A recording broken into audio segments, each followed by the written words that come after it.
Hello friends, welcome back on my YouTube channel. Friends, आज हम जो हैं जॉन डन की पोएम को कवर करेंगे। ठीक है। आ वैलेडिक्शन फॉरबिडिंग मॉर्निंग पोएम का टाइटल है, जैसे कि दिया गया। और इसको जॉन डन ने लिखा है। जॉन डन मेटाफिजिकल पोइट हैं। ठीक है। तो ये आज हम इस पोएम को जो है कवर करने जा रहे हैं। वैलेडिक्शन का मतलब होता है विदाई लेना। ठीक है, विदा होना। और फॉरबिडिंग का मतलब होता है मना करना। ठीक है। तो आज हम इस जो है पोएम को कवर करेंगे। तो चलिए शुरू करते हैं। A valediction of forbidding morning is a metaphysical poem. Okay, मैं आपको पोएम के बारे में बता देती हूँ कि ये जो पोएम है एक मेटाफिजिकल पोएम है। मेटाफिजिकल आपको पता ही है कि जॉन डन किस टाइप की पोएम लिखते हैं। ठीक है। मैंने जैसे पीछे भी कई वीडियोस कवर कर लिए हैं जॉन डन की। तो आपको पता ही होगा कि जॉन डन मेटाफिजिकल पोएट और उनकी पोइट्री कैसी होती है, कैसे कंपैरिजन वो करते हैं। ठीक है। कुछ और भी पोएम्स हम इनके डिस्कस करेंगे आगे। आज हम इसको डिस्कस कर रहे हैं। तो आ valediction forbidding mourning is a metaphysical poem by John Donne. ठीक है। And then this poem is written in 1611 और 1612। मतलब एग्जैक्टली नहीं पता कि दोनों में से शायद 1611 में लिखी गई थी, उसको लिखा था। और 36 लाइन्स की जो है ये पोएम है। और the poem was first publish in 1633, यानी कि 1633 में पब्लिश हुई थी। उनकी कलेक्शन थी सॉन्ग्स एंड सॉनेट्स। ठीक है, उसमें जो है इसको पब्लिश किया गया था। और ये जो पब्लिश हुई थी ना, डन की डेथ के बाद ही जो है इसको पब्लिश किया गया था। आई थिंक डन की डेथ जो है वो 1631 में हो गई थी। और इस जो पोएम को जो है 1633 में पब्लिश किया गया, यानी कि after the death of done. ठीक है, उसके बाद जो है इसे को पब्लिश किया गया था। और इसका जो बेस है, मतलब इस पोएम का मेनली थीम जो क्या है, इसकी जो है टू लवर्स के बारे में जो है इस पोएम में बताया गया है। ठीक है, किस तरह से जो है डन जो है कंपेयर कर रहे हैं और अपनी वाइफ से जो है अलग हो रहे हैं। ठीक है, अपनी बिलविड से, एनी मोरे जो है उनकी वाइफ है। ठीक है, तो उससे वो विदा ले रहे थे। और इस जो पोएम को जो है इंग्लैंड में इनका जो मतलब इस पोएम को जो है इन्होंने इंग्लैंड में लिखा था, कंट्री जो थी इनकी। ठीक है, वहाँ लिखा था इस पोएम को। तो चलिए अब हम इसको शुरू करते हैं। लाइन टू लाइन हम आपको समझाएंगे। ठीक है, ताकि आप आसानी से इसे क्लियरली समझ सकें। ओके, तो लाइन टू लाइन शुरू करते हैं। मैं टेक्स्ट पढ़ रही हूँ। फर्स्ट में बोल रही हैं, और शुरू करने से पहले थोड़ा सा और बता देते हैं। इसमें डन की जो है फिजिकल लव की नहीं बात कर रहे हैं इसमें डन। ठीक है, डन जो है इसमें फिजिकल लव की बात नहीं कर रहे हैं, स्पिरिचुअल लव की बात कर रहे हैं डन इस पोएम में। और ये जो पोएम है अपनी वाइफ के लिए इन्होंने लिखी है। ठीक है, डन जब यूरोप में जा रहे होते हैं तो अपनी वाइफ को छोड़ कर जा रहे होते हैं। ठीक है, तो इस वजह से उनकी वाइफ जो होती है सैड हो जाती है कि क्यों जा रहे हैं। तो ऐसे ही ये पोएम है, वो उनको मना भी करती है, जैसे कि फोरबिडिंग का मतलब मना होता है। तो उनकी वाइफ जो है मना करती है जाने से। तो अब देखो कैसे कैसे जो है बताते हैं पोएट। तो चलिए शुरू करते हैं। As virtuous men pass mildly away and whisper to their souls to go, released some of their sad friends to say the breath goes now and some say no. तो as a virtuous man pass mildly away. ठीक है, virtues man यानी जो noble man होते हैं। ठीक है, गुणों से भरे हुए जो लोग होते हैं। ठीक है, तो इस दुनिया में से मतलब तो वो इस दुनिया से ना खुशी खुशी जो है चले जाते हैं, खुशी खुशी संसार को छोड़कर चले जाते हैं। पास माइडली अवे मतलब आराम से चले जाते हैं, क्योंकि हम कहते हैं ना अच्छे लोग तो जल्दी चले जाते हैं, अच्छे लोगों की डेथ उनका पता भी नहीं चलता, ऐसे चले जाते हैं। तो यहाँ पर यही बोल रहे हैं कि as a virtuous man pass mildly away, यानी जो नोबल मैन होते हैं। ठीक है, वो इस दुनिया में खुशी खुशी जो है इस दुनिया को अलविदा कह देते हैं, यानी संसार को छोड़कर चले जाते हैं। And whisper to their souls to go, और धीरे धीरे क्या करते हैं, धीरे से अपनी सोल को जाने के लिए कहते हैं। मतलब आराम से ये संसार कर छोड़कर जो है चले जाते हैं, ठीक है। And then whilst some of their sad friends to say the breath goes now and some say no। तो यहाँ पर इसमें इन दोनों लाइनों में क्या बोल रहे हैं, और उनके कुछ फ्रेंड्स होते हैं, ठीक है, तो उन्हें कहते हैं कि इस संसार में कुछ समय के लिए और ठहरना चाहिए था, ठीक है। जब किसी की डेथ हो जाती है ऐसे ऐसे बातें बनाते हैं ना लोग कि अभी उसको नहीं जाना चाहिए था, तो ऐसे उसके पोएट के फ्रेंड हैं वो भी बोल रहे हैं कि मतलब उन्हें अभी नहीं जाना चाहिए, ठीक है, इस संसार को छोड़कर नहीं जाना चाहिए। और जबकि कुछ कहते हैं, ऐसे लोग होते हैं, ठीक है, जो ऐसे कहते हैं कि इस दुनिया में उन्हें तो इस दुनिया से कभी जाना ही नहीं चाहिए। सम से नो, बिल्कुल भी कहते हैं कि उन्हें तो जाना ही नहीं चाहिए, ठीक है। उसके बाद जो है नेक्स्ट जो स्टैंजा है उसमें क्या कहते हैं, मैं एक बारी पढ़ देती हूँ उसे। So let us melt and make no noise, no tear floods, nor sigh tempest move. It were profanations of our joys to tell the lady of our love। ठीक है, तो पोएट बोलते हैं, पहली लाइन में पोएट बोल रहे हैं so let us melt and make no noise। so let us melt, so let us melt का मतलब है सेपरेशन ऑफ ईच अदर, यानी कि एक दूसरे से अलग होना। तो पोएट बोल रहे हैं कि अब तो मुझे भी चले जाना चाहिए बिना शोर किए, ठीक है, यहाँ से चले जाना चाहिए, और मतलब एक दूसरे से अलग होना चाहिए। सो लेट अस मेल्ट का मतलब है सेपरेट ऑफ ईच अदर। उसके बाद बोलते हैं नेक्स्ट लाइन में नो टीयर फ्लड्स नोर साई टेम्पेस्ट्स मूव। टेम्पेस्ट का मतलब होता है सी स्ट्रोम, ठीक है, सी स्ट्रोम यानी कि जो समुद्री तूफान होता है, ठीक है, तूफान टाइप का हो गया। फ्लड का मतलब आपको पता ही है बाढ़ होता है। टीयर्स का मतलब आंसू। तो पोएट बोल रहे हैं और ना तो हमें आंसुओं की बाढ़ लानी है, ठीक है, बिल्कुल भी नहीं रोना है। और क्योंकि रोना क्यों बात कर रहे हैं पोएट, क्योंकि पोएट अलग हो रहे हैं ना अपने बिलविड से, अपनी वाइफ से जो है अलग हो रहे हैं, तो वो उन्हें कह रहे हैं कि तुम्हें ना तो आंसू की बाढ़ लानी है, मतलब हम दोनों नहीं रोएंगे, ऐसे बोल रहे हैं, और ना तो हमें आंसू की बाढ़ लानी है और ना ही समुद्री तूफान की तरह मतलब अपनी हम आहें भरेंगे। साई का मतलब होता है आहें भरना, ठीक है, और यहाँ पे टेम्पेस्ट का मतलब होता है सी स्ट्रोम, मैंने आपको जैसे बता दिया है। उसके बाद नेक्स्ट लाइन में बोलते हैं it were profanation of our joy. तो पोएट बोलते हैं कि और यहाँ जो है मतलब ये जो बोलते हैं ना, सॉरी इससे पहले जो ऊपर लाइन आई है ना नो टीयर फ्लड्स नोर साई टेम्पेस्ट, इसमें जो है हाइपरबल का यूज़ किया गया है। हाइपरबल एक फिगर ऑफ स्पीच होती है, ठीक है, इसका यूज़ किया गया है, अतिशयोक्ति अलंकार जिसे हम बोलते हैं हिंदी में, ठीक है। नेक्स्ट लाइन पे आ जाइए आप। It were profanations of our joy to tell the laity of our love, ठीक है, तो it were the profanations of our joy.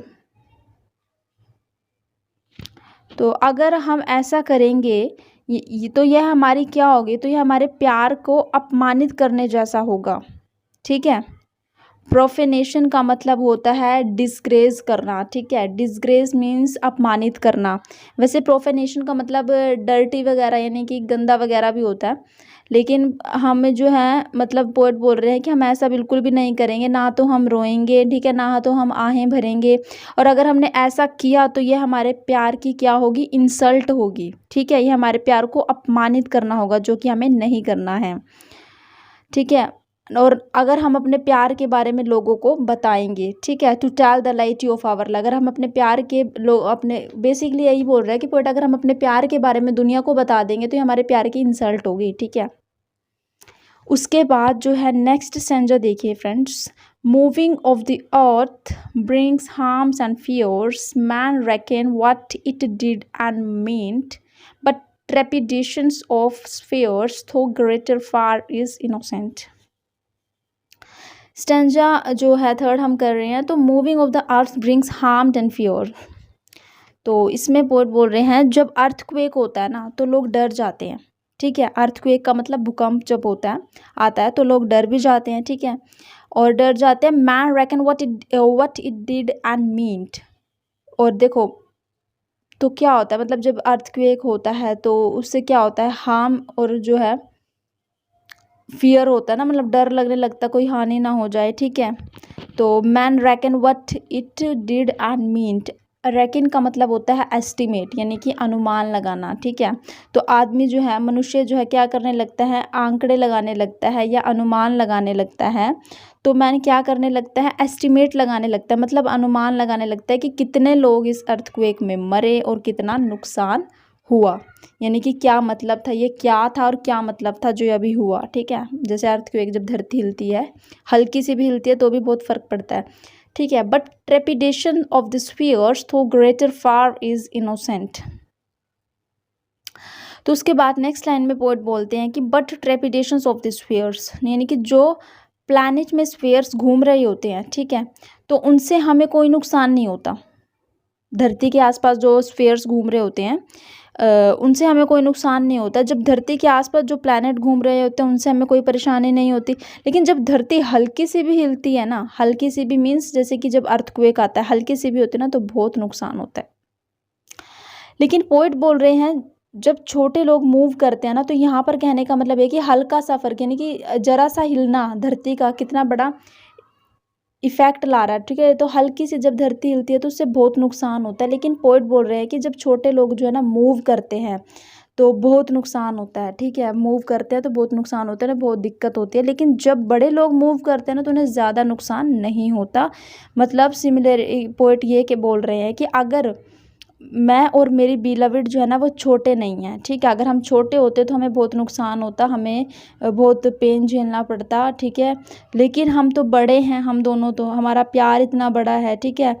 तो अब हमारी मतलब अगर हम अलग भी हो जाए तो भी हमें जो है कोई नुकसान नहीं होगा, कोई डैमेज नहीं होगा, ओके।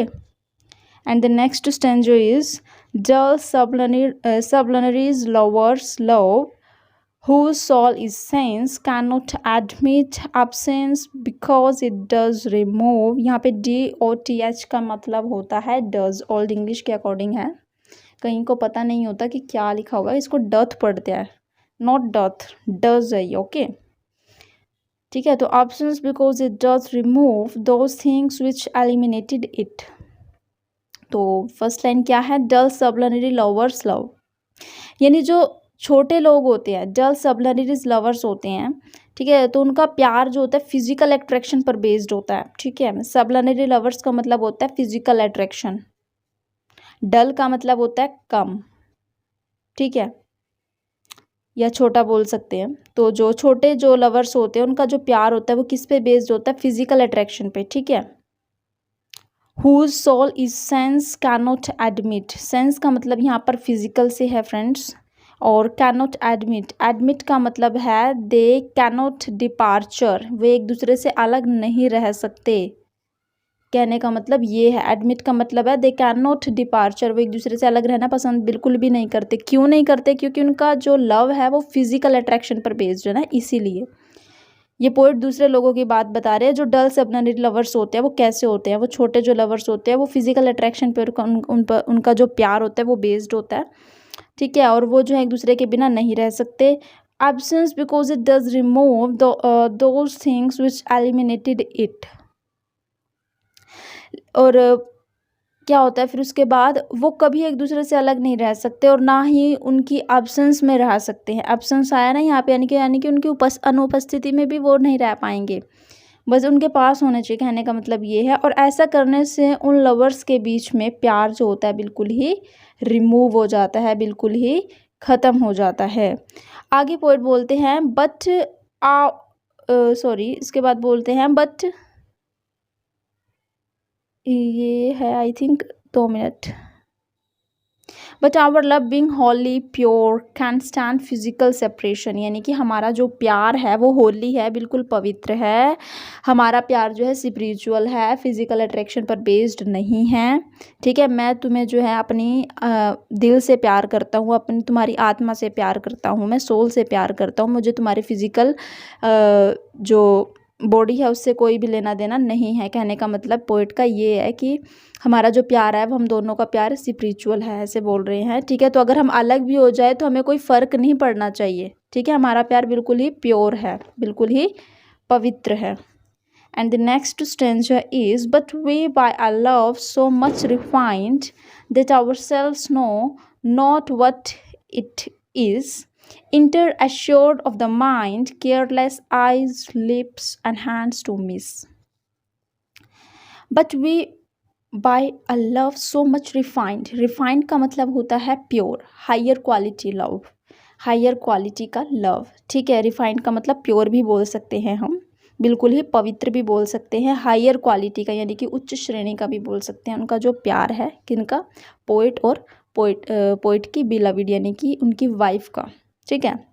तो इस स्टेंजा में पोइट टोटली प्योर लव और स्पिरिचुअल लव की बात कर रही हैं कि हम अपने प्यार में से बहुत रिफाइंड हो गए हैं, बहुत ही ज़्यादा प्योर हो गए हैं, ठीक है, क्योंकि हम एक दूसरे से सोल से प्यार करते हैं, ठीक है, हम एक दूसरे की सोल से प्यार करते हैं। उसके बाद बोलते हैं इसमें that our souls know not what it is, हमारा प्यार इतना पवित्र है कि हमें खुद नहीं पता कि ये क्या है, ठीक है, what it is. Inter assured of the mind, careless eyes, lips and hearts to hands to miss। तो इंटर एश्योर्ड, एश्योर्ड का मतलब होता है विश्वास दिलाने, यानी कि उसके बाद बोल रहे हैं, पोइट बोल रहे हैं कि हमारा प्यार इतना प्योर है ना, इतना स्पिरिचुअल है कि हमें फिजिकल अट्रैक्शन की नीड तो बिल्कुल भी नहीं है, मतलब हमें बॉडली जो प्लेजर है उससे कोई, उसकी कोई जो है परवाह नहीं है, यानी हमें आँखों की, होठों की, हाथों की, इन सब चीज़ों की कोई ज़रूरत नहीं है। यहाँ पे लाइन आई है ना, केयरलेस, यानी कि हम परवाह नहीं करते, careless eyes, lips and hand to miss, यानी कि हमें आँखों की, होठों की, हाथों की, इन सब चीज़ों की कोई नीड नहीं है, कोई परवाह नहीं है। कहने का मतलब इस स्टैंजा में पोएट बोल रहे हैं कि हमारा जो प्यार है वो स्पिरिचुअल लव है, नॉट फिजिकल लव, ठीक है, हमारा जो प्यार है वो सोल से है एक दूसरे की। And the next stanza is, our two souls therefore which are one, so I must go, endure not yet a breach but an expansion, like gold to array thinness beat। यानी कि poet बोल रहे हैं कि हम दोनों की जो सोल है बिल्कुल प्योर लव में जो है एक हो चुकी है, ठीक है, हम एक दूसरे से इतना प्यार करते हैं, तो ठीक है, हमारी जो आत्मा भी है वो एक हो चुकी है। पोइट बोल रहे हैं कि हम दोनों का शरीर बेशक अलग अलग हो, लेकिन हम आत्मा से एक है, अपनी सोल से एक है, हम दोनों की सोल एक ही है।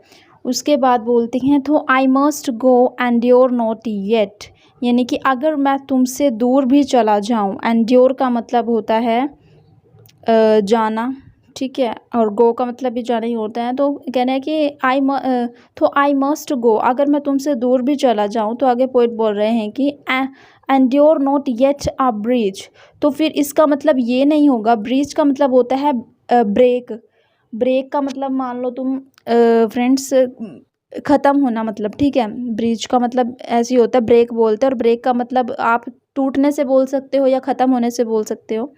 तो इसमें बोल रहे हैं endure not yet a bridge, तो फिर इसका मतलब ये नहीं है कि हम दोनों की सेपरेशन की वजह से हमारा प्यार भी ख़त्म हो जाएगा, यानी कि हम दोनों एक दूसरे से, अगर मैं तुमसे दूर भी हो जाऊंगा तो इसका मतलब ये नहीं है कि हमारा प्यार ख़त्म हो जाएगा, ब्रीज का मतलब है ख़त्म हो जाएगा, ठीक है, कम हो जाएगा या ख़त्म हो जाएगा।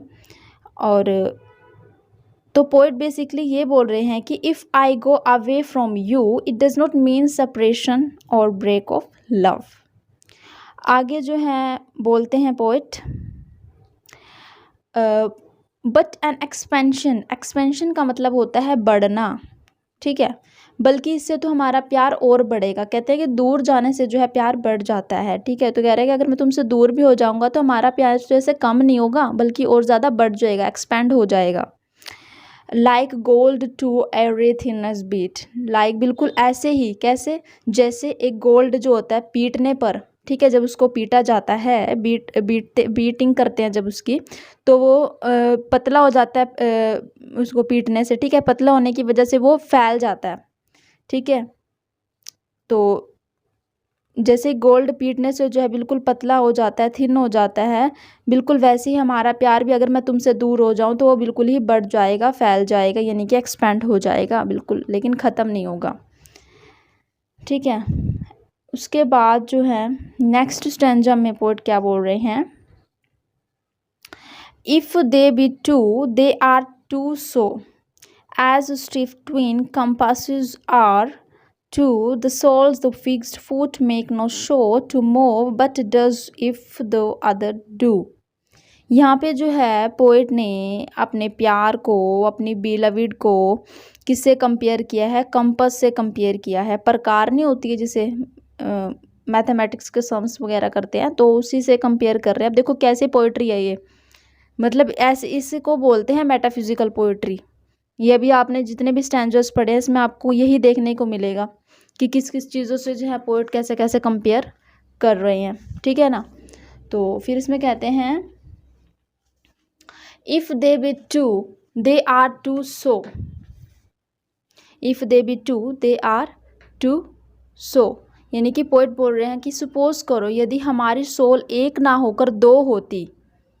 सुपोज करने के लिए कह रहा है, वैसे तो उनकी एक ही है लेकिन कह रहा है अगर तुम मान के चलो, पोइट बोल रहे हैं सुपोज करो यदि हमारी सोल एक ना होकर दो होती तो बिल्कुल कंपास की तरह होती। कंपास होती है ना, जैसे दो टांगे होती हैं कंपास की, ठीक है, तो बिल्कुल वैसे ही होते, जिस तरह से कंपास की 2 लेग्स होते हैं बिल्कुल वैसे ही हम होते, ठीक है। उसके बाद पोइट बोल रहे हैं as stiff twin compasses are two, जैसे कि उसकी जो कंपास की जो दो टांगे होते हैं बिल्कुल हम वैसे होते। Thy soul the fixed foot and makes no show, thy soul यानी कि तुम्हारी जो सोल होती है वो एक फिक्स्ड फुट होती, ठीक है। इन दोनों लाइनों में पोइट बोल रहे हैं thy soul the fixed foot make no show to move but does if the other do, यानी कि इन दोनों लाइनों में पोइट बोल रहे हैं कि जब तक फिक्स्ड फुट जो है कंपास कहते हैं कि जब तक फिक्स्ड फुट जो है मूव नहीं करता ना तब तक दूसरा फुट भी जो है मूव या रोटेट नहीं कर सकता, यानी कि जैसे कि प्रकार होती है, ठीक है, तो उसका एक फुट जो सर्कल में नहीं घूमता तब तक वो दूसरा भी ऐसे ही स्टिल रहता है, ठीक है, बिल्कुल वैसे ही अपनी बात कर रही हैं पोएट, ठीक है। तो दूसरा फुट भी मूव नहीं करता, लेकिन हाँ अगर फिक्स्ड फुट मूव करेगा ना तो दूसरे पॉइंट को भी सर्कल में रोटेट करना होगा। इसमें लिखा है ना the soul the fixed foot make no shows to move but does if the other do, move तभी करेगा जब दूसरा जो है फिक्स्ड फुट मूव करेगा, ठीक है। तो बेसिकली पोइट का कहने का मतलब ये है कि हम दोनों एक दूसरे के साथ जुड़े हुए हैं, यानी कि आत्मा से जुड़े हुए हैं, मीन्स हम दिल में से एक दूसरे से जुड़े हुए हैं, हमें कोई अलग नहीं कर सकता। तो क्या एग्जाम्पल लिया ना, कंपास का एग्जाम्पल लिया। मुझे ये वाला स्टैंजा बहुत अच्छा लगता है, वैसे तो पोएम ही बहुत अच्छी है, मुझे डन की मोस्टली बहुत सी सारी पोएम्स अच्छी लगती है। जैसे इन्होंने द फ्ली लिखी है, the sunrising, a valediction of जो आज हम पढ़ रहे हैं valediction of forbidding mourning and the good मोरो, ठीक है, और भी हैं बहुत सी पोएम्स लिख रखी है। मुझे जॉन डन की ये इसी कारण से पसंद में आती है क्योंकि किस चीज़ों से कैसे कंपेयर कर रहे हैं ना पोएम को, सॉरी स्टैंजर्स को कैसे करते हैं, तो इसी वजह से इसको मेटाफिजिकल पोइट बोलते हैं। मेटाफिजिकल पोइट्री लिखते जो हैं ये, ठीक है, मेटाफिजिकल पोइट बोलते हैं, और जो ये पोइट्री लिखते हैं उसे मेटाफिजिकल पोइट्री बोलते हैं, ठीक है, समझ में आया। उसके बाद हमारे अब यहाँ पर 2 स्टैंजर्स रह चुके हैं तो इन्हें भी कर लेते हैं। And though it in the centre sit yet when the other far does roam it leans and hearkens after it and grows erect as that comes home। तो इसमें जो है पोएट बोल रहे हैं कि तुम जो हो ना, मतलब फिक्स्ड फुट वाली जो है कंपास हो, ठीक है, मतलब जैसे फिक्स्ड फुट जो होता है सर्कल के सेंटर में बिल्कुल जो है स्टिल रहता है ना, ठीक है, बिल्कुल वैसे ही तुम हो। उसके बाद बोलते हैं yet when the other far does roams, यानी कि जब फिक्स्ड फुट मूव करता है तो दूसरे फुट को भी मूव करना पड़ता है। It leans and hearkens after it and grows erect as that comes home. तो इसमें बोल रहे हैं पोएट, तो इसकी वजह से जो है कंपास की जो दोनों टांगे वो होती हैं एक साथ खड़ी रहती है, एक साथ स्टिल रहती हैं, ठीक है, और फुट जो है मतलब अदर फुट जो है तभी मूव करता है जब फिक्स्ड फुट जो है मूव करेगा, ठीक है। उसके बाद हम फाइनल स्टैंजा कर रहे हैं, ठीक है, फाइनल स्टैंजा की तरफ बढ़ते हैं। इसमें क्या कह रहे हैं poet, such wilt thou be to me who must like the other foot obliquely run, thy firmness makes my circle just and makes me ends where I began, ठीक है। तो बेसिकली इन चारों लाइनों का मतलब ये है कि जो पोएट जो है अब अपनी बिलविड से जो है अलग हो चुके हैं, उन्हें गुड बाय बोल रहे हैं, जो है उन्हें वैलिडिक्शन दे रहे हैं, ठीक है, विदाई दे रहे हैं, तो क्योंकि वो फॉरेन कंट्री में जा रहे हैं, वहाँ जा रहे हैं। तो उनकी जो बिलविड है वो जो है फिक्स्ड फूट है, जैसे कि कंपस का जो सेंटर पॉइंट होता है ना, ठीक है, तो जैसे कंपस का सेंटर पॉइंट होता है, ऐसे फिक्स्ड फूट जो है उसकी बिलविड है, और उनका जो है सेंटर पॉइंट क्या है, उनकी बिलविड का होम है, उसका उनका घर है, ठीक है, सेंटर पॉइंट उसे मानना है। तो उसके बाद कहने का मतलब है कि और उनके जो पोएट है, ठीक है, उनके जो मतलब जो पोएट हैं वो जो है क्या है, वो जो है एक अदर फूट है, जैसे कंपास के दो टांगे होते हैं, एक दो फिक्स्ड होते हैं, ठीक है, और एक सर्कल में जो रोटेट करता है, ठीक है, तो जो सर्कल में रोटेट करने वाला जो फूट है वो पोएट है। तो ठीक है, वो जो है अब क्या कर रहे हैं, वो जैसे एक सर्कल में जो है अदर फूट जो रोटेट करता रहता है, बिल्कुल ऐसे ही सिमिलरली पोएट जो है फॉरेन कंट्रीज़ में घूम रहे हैं, ठीक है, विजिट कर रहे हैं। और उसके बाद अगर इन लाइनों में आया है जैसे कि the firmness makes my circle just and makes me end where I begin. तो कहने का मतलब ये है इन दोनों लाइनों का कि उनकी जो बिलविड है उनका प्यार इतना सच्चा है, इतना प्योर है, और उनके प्यार में इतनी स्ट्रेंथ है, जिसकी वजह से क्या होता है, जैसे कंपास होती है, ठीक है, तो कंपास जो है अपना काम पूरा करके वापस आ जाते हैं ना अपने सेंटर पॉइंट पे, दोनों फुट एक साथ मिल जाते हैं, ठीक है, जैसे सर्कल पूरा बन जाता है तो आपस में दोनों मिल जाएंगे, ठीक है, इकट्ठे हो जाते हैं। तो बिल्कुल ऐसे ही पोएट कह रहे हैं कि अगर मैं घूम लूँगा, ठीक है, सारे संसार में घूम कर मैं तुम्हारे पास ही आऊँगा, कहने का मतलब है क्योंकि तुम्हारे प्यार में इतनी ताकत है, तुम्हारे प्यार में इतनी स्ट्रेंथ है कि वो मुझे तुम्हारी तरफ खींच लेगी, ठीक है, क्योंकि उनका प्यार क्या है, स्पिरिचुअल है, ठीक है, स्पिरिचुअल जो है उनका लव है, प्योर लव है बिल्कुल। तो कहने का मतलब ये है कि तो फिर क्या हो जाएंगे, एक दूसरे से मिल जाएंगे, इकट्ठे हो जाएंगे, और thus they will again be united. United का मतलब एक हो जाएंगे, किस में एक हो जाएंगे, प्योर लव में, ठीक है, प्योर सच्चे प्यार जो करते हैं एक दूसरे से, तो उसमें एक हो जाएंगे वो। तो ये है दोस्तों आज हमने जो पोएम को डिस्कस किया है, मेटाफिजिकल पोएम है, डन ने लिखा है इसे। तो अगर अभी तक आपने चैनल को सब्सक्राइब नहीं किया है तो प्लीज़ चैनल को सब्सक्राइब कर लीजिए, ताकि जब भी मैं कोई वीडियो डालूँ तो सबसे पहले नोटिफिकेशन आपके पास पहुंच जाए, ठीक है। और अगर आपको ये वीडियो अच्छी लगी, आपने ये वीडियो पूरी देखी है, तो प्लीज़ वीडियो को लाइक, शेयर एंड सब्सक्राइब करना बिल्कुल भी ना भूलिए। Thanks for watching this video.